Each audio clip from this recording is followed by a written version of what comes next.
বহুল আলোচিত জুলাই সনদ 2026 সালের পাঠ্য বইয়ে যুক্ত হচ্ছে না। আগামী বছরের জন্য ছাপা ষষ্ঠ থেকে নবম শ্রেণীর বইয়ে জুলাই সনদ যুক্ত করার বিষয়ে প্রাথমিক পরিকল্পনা থাকলেও আমলাদের বিরোধিতায় সেটি আর হচ্ছে না।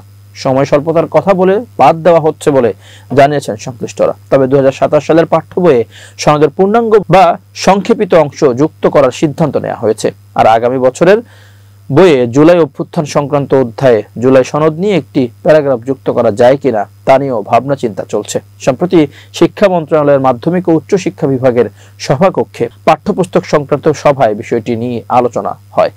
সভায় জুলাই সনদ এখনো বাস্তবায়িত না হওয়ায় সেটি 2026 সালের পাঠ্য বইয়ে না রেখে 2027 সালের সংস্করণে অন্তর্ভুক্ত করার পরামর্শ দেওয়া হয়। সভা সূত্র জানায়, প্রাথমিকভাবে 2026 সালের পাঠ্য বইয়ে সংক্ষিপ্ত আকারে জুলাই সনদের উল্লেখ করার কথা ছিল। তবে জুলাই সনদ এখন বাস্তবায়ন না হওয়ায় এবং তথ্য সংক্ষেপে উপস্থাপনের ঝুঁকির কারণে পরিকল্পনাটি স্থগিত রাখার পরামর্শ দেওয়া হয়েছে।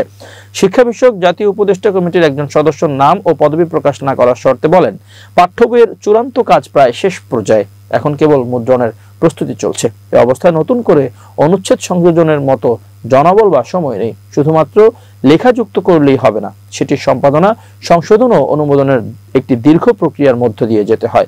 তিনি আরো বলেন, জুলাই সনদ স্বাক্ষরিত হলেও এখনো তা বাস্তবায়ন হয়নি, তাই এটি এখনই পাঠ্য বইয়ে অন্তর্ভুক্ত করা ঠিক হবে না। শুরুতে 2-1 লাইন যোগ করার কথা থাকলেও এত সংক্ষিপ্তভাবে উপস্থাপন করলে ভুল তথ্য প্রকাশের আশঙ্কা থাকে।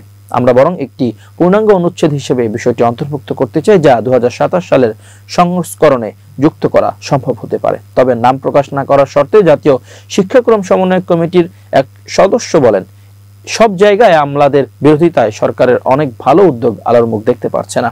তার মতে, যেখানে জুলাই ঘোষণা হয়েছে, ঐক্যমতের ভিত্তিতে জুলাই সনদ স্বাক্ষর হয়ে গেছে, সেখানে পাঠ্য বইয়ে দিতে সমস্যা কোথায়? বাস্তবায়নের সাথে পাঠ্যপুস্তকে সন্নিবেশনের কোনো সম্পর্ক নেই।